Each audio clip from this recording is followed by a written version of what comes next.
The lunch rush had taken over the sidewalks outside the towering glass buildings of downtown.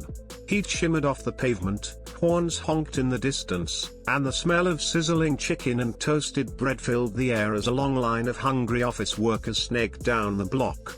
Behind the sliding window of the Sunrise Bites food truck, Emma Collins wiped the sweat from her forehead and called out the next order with the sharp focus of someone who had been running on sheer determination for hours.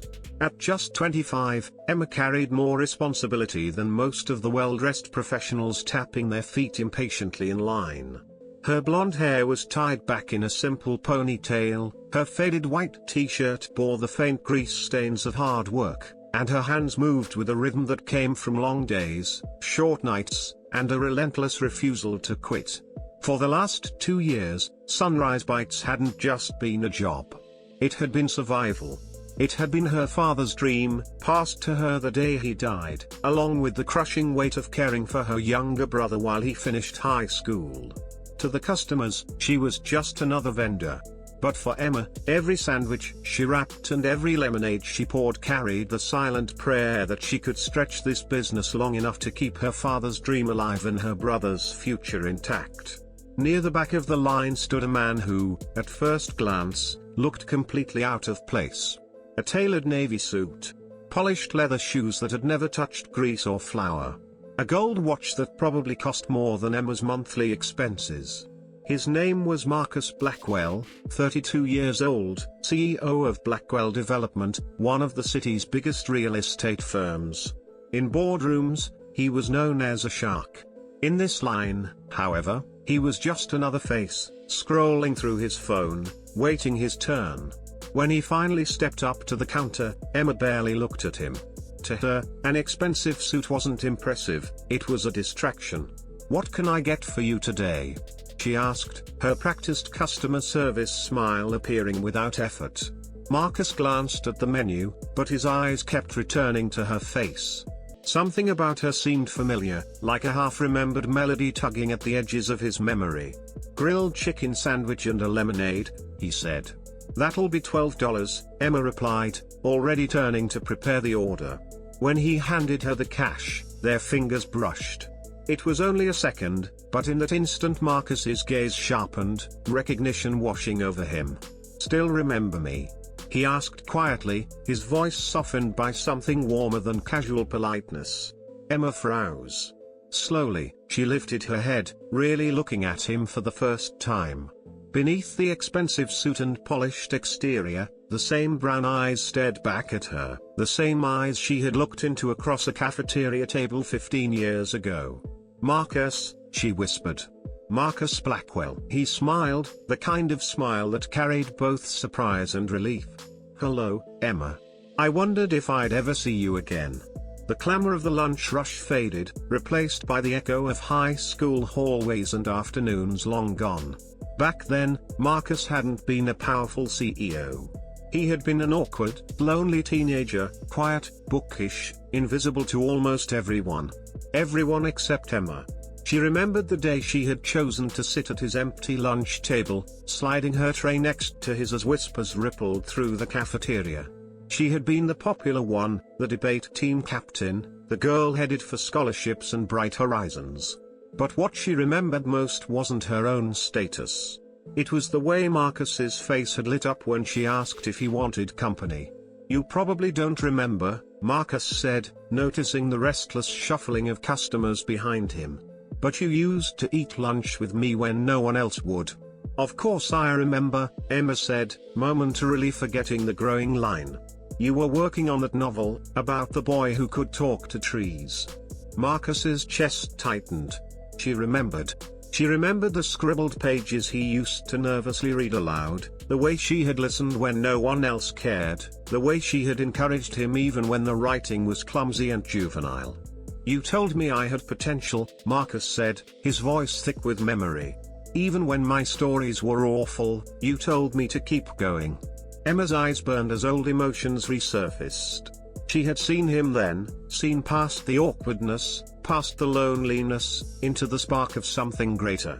She hadn't known what he would become, but she had known he mattered.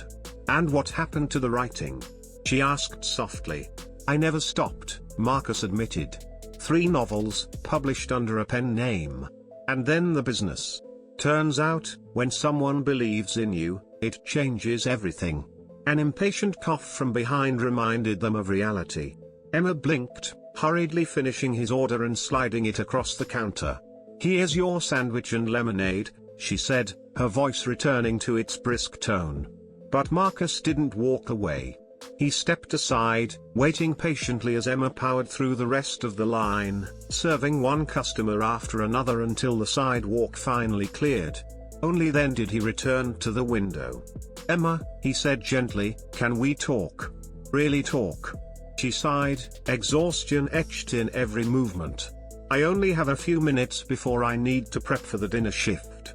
"Then let me help," Marcus said, slipping off his jacket and rolling up his sleeves. "You once taught me how to clean tables in your dad's restaurant. I haven't forgotten." For the next hour, Emma watched in disbelief as the CEO of Blackwell Development scrubbed counters, restocked supplies, and carried heavy boxes as though he belonged there. And as they worked, they talked. She told him about her father's death, about inheriting the truck, about 18-hour days spent holding everything together while her brother chased his future. Marcus listened with the same quiet intensity he had once given to her teenage stories. "Why keep the food truck?" he asked. Emma's expression softened. "Because it's his dream.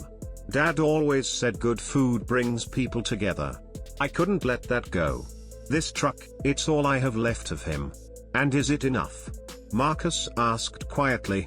She hesitated. "Some days. Barely. Between the permits, inspections, and competition, I don't know how much longer I can keep it alive." Something shifted inside Marcus. This woman, the one who had once lifted him out of loneliness, was now carrying her father's dream on her shoulders, fighting battles that no one saw. "Emma, I want to ask you something. Please, just hear me out before you say no." She eyed him warily. "What?" "My company is starting a new mixed-use development, residential, retail, the works. We need a food anchor. I want that to be you." She let out a dry laugh. "Marcus, I can't afford rent in one of your buildings. I can barely afford the truck." "You wouldn't pay rent," he said firmly. "You'd be a partner. We'd handle the space, equipment, marketing. You bring the recipes, the heart, the vision. Together, we expand your father's dream." Her eyes widened. "You want to go into business with me? I want to invest in the same person who once invested in me. When I had nothing, you gave me kindness. Now I want to give you opportunity." Emma shook her head, tears brimming. "Why would you do this?" "Because 15 years ago, you sat at my lunch table when no one else would. You made me believe I had value. That moment shaped my life. And success doesn't mean anything if you can't use it to lift the people who lifted you." 6 months later, Sunrise Cafe opened its doors. The food truck still operated, but now it was part of a growing chain. Emma stood in a gleaming kitchen, overseeing a staff of 15, her father's dream alive and thriving on a scale she had never imagined. Her brother was off to college, proud to tell his friends his sister had become not just a survivor, but a builder of something extraordinary. On the restaurant walls hung photos of the food truck's humble beginnings, one in particular showing Emma and her father smiling proudly beside their dream on wheels. And at her side, often as not, was Marcus. Not as an investor counting profits, but as a friend, a partner, someone who understood that the best relationships were built not on contracts but on belief. One evening, as they locked up, Emma glanced at him. "You know, I never really thanked you for believing in me." Marcus smiled. "You thanked me 15 years ago, Emma. When you chose to see something in a kid who didn't see it in himself. Everything I am today started with your kindness. And that's the truth of it. Sometimes the smallest kindness, the smallest choice, to sit at someone's lunch table, to listen to their stories, to make them feel seen, plants seeds that grow into forests. Sometimes the person you encourage becomes the one who saves you when you're drowning. And sometimes, like in Emma and Marcus's case, the past circles back, turning kindness into opportunity, and opportunity into a new dream. So, if this story touched you, remember this: the encouragement you give today might return years later in ways you can't even imagine. Share this story with someone who needs a reminder of that truth. And if you want more heart-stirring stories like this, make sure you subscribe to Midnight Tales, where we bring you stories that remind us all of the power of kindness, connection, and second chances. Now, I'll ask you, who was the person who believed in you when you couldn't believe in yourself? Or who did you believe in, only to see them rise higher than you ever expected? Drop your story in the comments. Because your words might just inspire someone else to keep going, to keep dreaming, to keep believing.